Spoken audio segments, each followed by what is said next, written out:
જી હા મિત્રજી, અમારે 1.5 મહિનાથી વરસાદનું કારણે મગફળી ઉતરવા લાગી છે.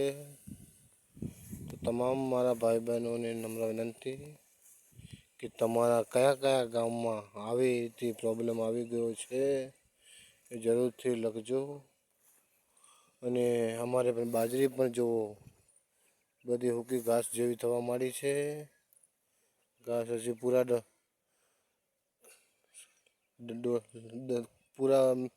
ડોડા નહીં નીકળ્યા અને બળી ગઈ છે.